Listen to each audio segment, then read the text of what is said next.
Yes, ilang days tayo dito matulog? 3 days daw. Ang sabi ni Char, ay sabi ng papa ko 15 days. 15 days?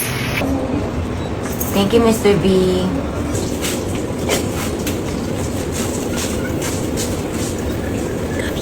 Nakakatuwa at talaga namang nag-uumapaw ang kilig ng mga netizens ngayon. Sino ba naman ang hindi mapapasana all matapos ibahagi ng aktres na si Katrina Halili ang kanilang bonding moments? Sa kanyang latest update, ipinasilip ni Katrina na doon muna sila natulog ng anak niyang si Katie sa kondo ng kanyang ex-partner na si Chris Lawrence. At hindi lang basta overnight, ha? Dahil ayon mismo kay Katrina, 3 araw silang mag-stay doon. Tila sinusulit nga ng mag-ina ang bawat minuto at oras na kasama si Chris, lalo pat naghahanda na ito para sa kanyang upcoming concert sa ibang bansa. Bago pa man lumipad si Chris para sa kanyang international gig, isang heartwarming at solid na family time muna ang naging pabaon sa kanya. Kamusta yung massage? Good po. Harder po kaya po. Ganto.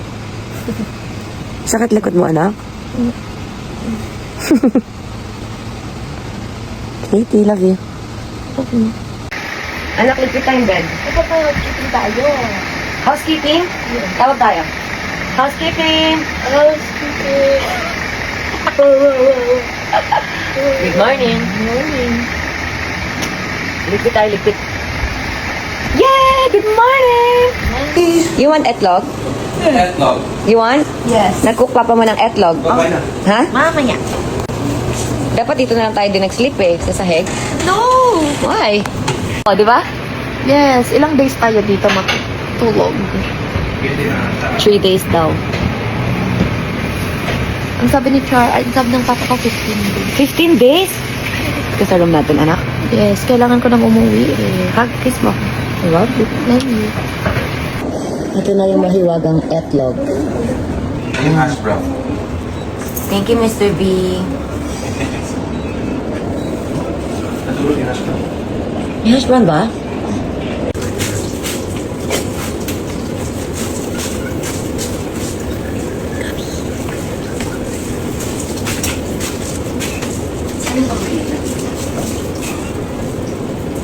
Ay, akala ko itlog din to. Natulog.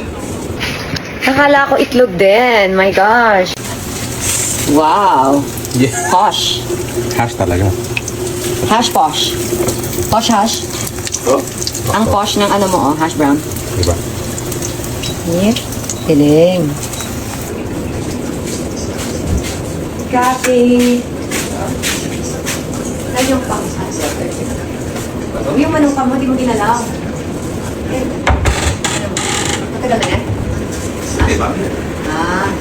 Wala ka sinusigan. Oh, kailan ba yun? Oh, dapat inumin mo siya. Malinis yung storage. Pero hindi mo siya gamitin.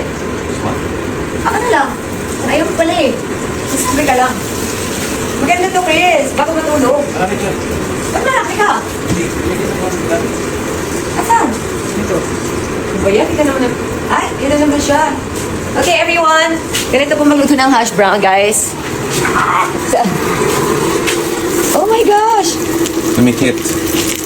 Wala na. Dahil sa ano, di ba? Ano ba yan? Wala pang hawakan yung lutuan.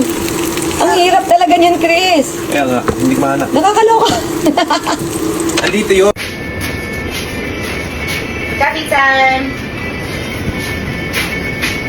Ayan, what happened here? Gawin ka na coffee? Oh, thank you. Mamaya na. Ano ako? Meg. May ismek siya.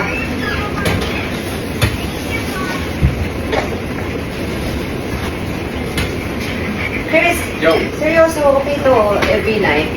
Honey? Oo. Ano siya yan? Ano siya? Meron siyang, ano ba ito? Yeah, heating power. It's called hibernation diet. You sleep well, and then nagre-repair siya, di ba, habang nag-sleep ka.